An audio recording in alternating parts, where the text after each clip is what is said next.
Ever feel lost when native English speakers talk fast? You're not alone. In this final episode, we're putting it all together.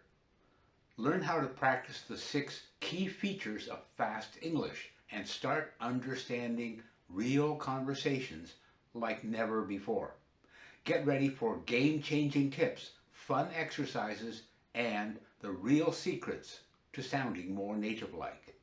By the end of this video, you'll have the tools to unlock fast English and take your skills to the very next level. Let's dive in. Welcome to our final episode on understanding fast English.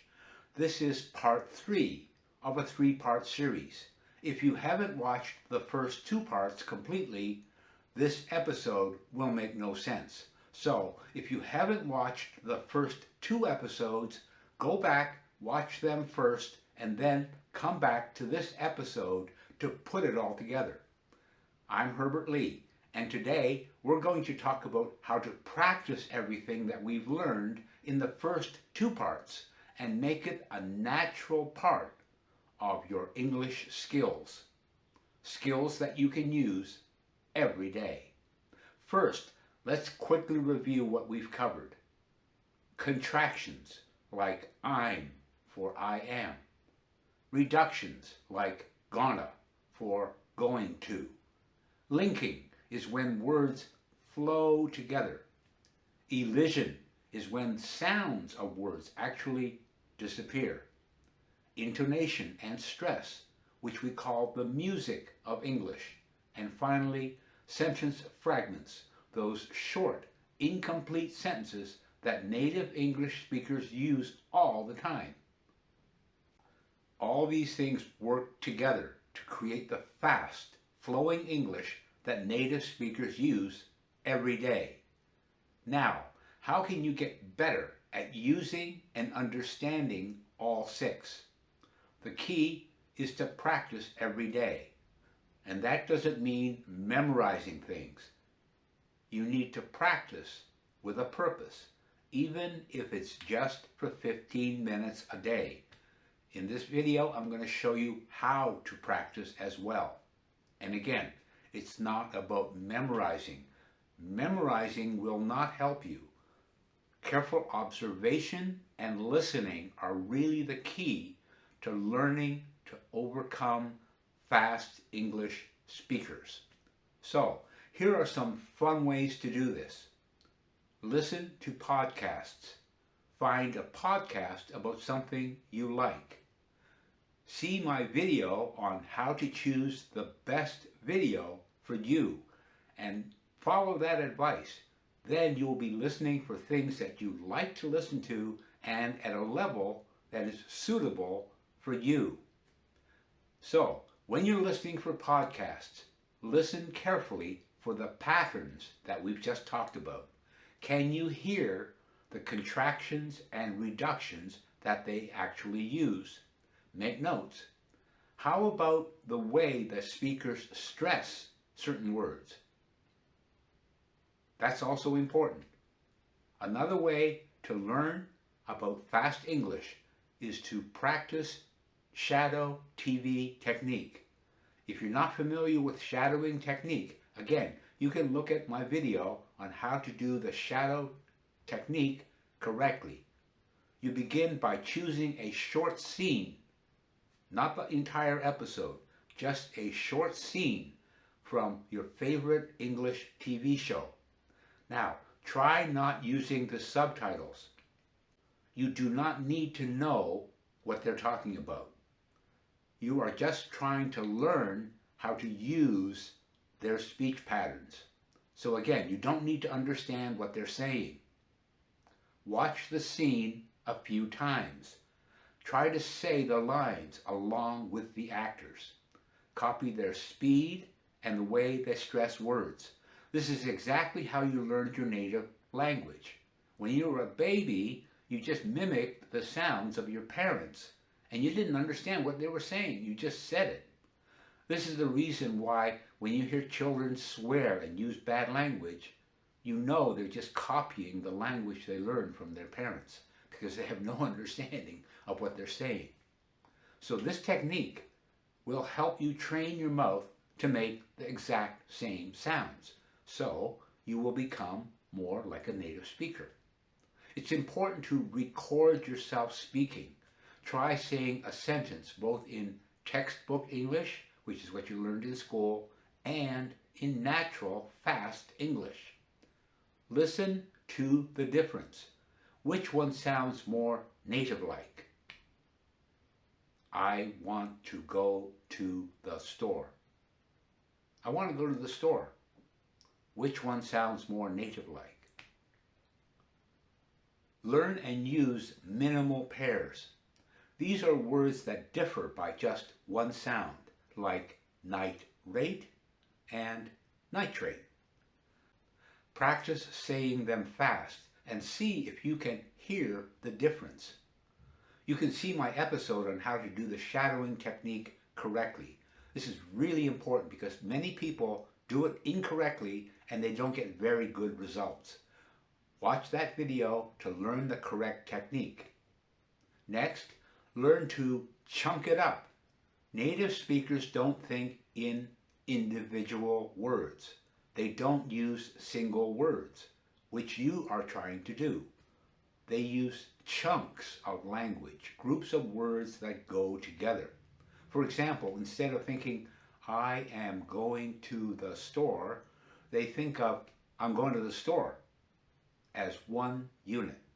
Try to learn and use these chunks in your own speaking. You learn chunks not from textbooks, by listening, taking notes, and then copying and using them in your everyday conversation. Remember, your goal isn't to speak as fast as possible. It's to sound natural and be easily understood. Speed will come with practice.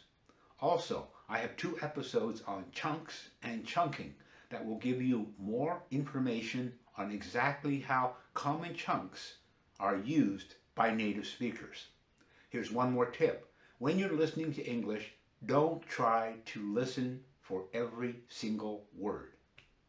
Focus on the words that are stressed. These are the words that carry the most important information. The other words often get reduced or left out and you won't hear them. So when you try to listen word for word, you're not going to hear a lot of words because they're eliminated in natural speech. Now, let's have some practical techniques on how to put all these skills together. I'll say a sentence slowly first and then at the natural speed. Try to spot the contractions, reductions, linking, and stress. Here's the slow version. I am going to have to call you back later because I have got a lot of work to do. Here's the fast, natural way. I'm going to have to call you back later because I've got a lot of work to do. Did you catch all the differences? Did you hear the changes? Let's break it down. I am becomes I'm. Going to became gonna. Have to becomes have to. That's reduction and linking. Because becomes cause. That's a reduction. Have got becomes have got. That's a contraction. A lot of becomes a lot of. That's again reduction and linking. Native speakers make these changes automatically without thinking. With practice, you can do it too. So just a short break now. If you're interested in improving your English conversation skills, you'll want to get a copy of my free report, The 5 Biggest Mistakes in English Conversation. I've spent tons of time researching better English conversation techniques, and I put it into this short report that you can read and understand and get some really wonderful ideas on how to improve your English conversation skills. Just click on the link below to get a copy of this free report.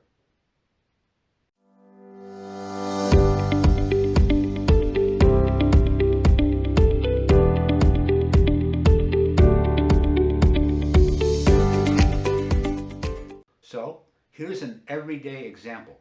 Here's how you order fast food. Let's imagine a typical fast food order. I'll say it slowly first, then at natural speed. Try to look for the contractions, reductions, linking, and stress. Here's the slow version. I would like to have a cheeseburger with no onions, a medium fries, and a large soda to go, please. Here's the fast version. I'd like a cheeseburger, no onions, medium fries, and a large soda to go, please. Do you hear that? Seems very quick, but if you break it down, you'll understand it. Let's break it down. I would becomes I'd. That's a contraction. To have is dropped entirely. That's elision. And a becomes an a. It's a reduction and linking. To go becomes to go. Reduction and linking. Notice how the important words, cheeseburger, onions, fries, soda, are stressed, while less important words are reduced or linked.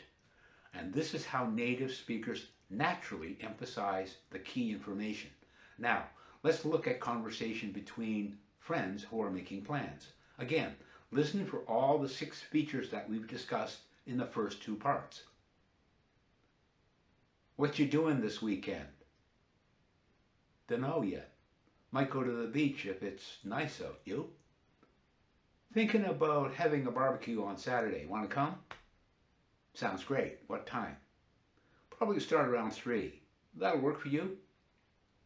Perfect. Need me to bring anything? Just yourself. See you then. In this dialogue, we can see contractions. Whatcha? What are you? It's, it is. Reductions. Dunno, don't know. Wanna, want to, ya, you. We see linking. About heaven, about having. Elision, dropping the G in ing words. Doing, thinking, anything. Fragments. You, what time? Perfect. Let's practice saying this dialogue out loud. Try to mimic the natural flow and rhythm of the conversation. Remember, it's not about speaking as fast as possible when you're learning, but trying to sound natural and being easily understood. These examples show how all the elements we've discussed come together in real-world English, in real conversation. By practicing with dialogues like these, you'll get better at both understanding and producing natural-sounding, native-like English. So, here's another example. Listen for the stressed words and how the sentences break into chunks. I don't know what she thinks, but I'll ask her when I see her tomorrow. The stressed words are know, once, ask, see, tomorrow. They carry the meaning. The other words get reduced or linked. Now let's talk about how to keep improving after this course. Here are a few great resources. English language podcasts and YouTube channels, but not necessarily podcasts just about learning English or YouTube channels that just teach how to improve your English. Try to broaden what you listen to. Find things that you're interested in learning about. You will be more keen to listen, and you can understand a lot more because you understand the ideas behind what they're talking about. Sometimes English learning materials can be difficult because these are English teachers using words and vocabulary that only teachers use when they teach English. Watch TV shows and movies with the English subtitles after you've watched them without subtitles. No subtitles first and then subtitles, okay? Language exchange apps to practice with native speakers. But again, when you do this, don't try to hog the conversation. Conversation is listening and speaking. Try to make a friend using these exchange apps, not be a blabbermouth speaker, trying to practice your speaking, trying to impress the other person. You're there to have a conversation. You're there to make friends. So, Audiobooks, when you use them in conjunction with a physical book, can be very useful because then you're connecting your reading to your listening. The key is to find materials that you enjoy, not just materials related to English learning. Because if you're having fun listening to the materials that you like listening to, you're much more likely to keep practicing. Remember, learning a language is a journey. So don't be discouraged if you don't understand everything right away. Even small improvements will add up over time. Here's a final tip. Think of these fast English patterns as tools in your language toolbox. The more you practice using the tools, the better you'll get at choosing the right tool for every situation. So as we wrap up, I want to share something very important. Understanding fast speech comes through consistent exposure and practice. Your brain will gradually recognize these patterns until they become second nature. You don't even have to think about them.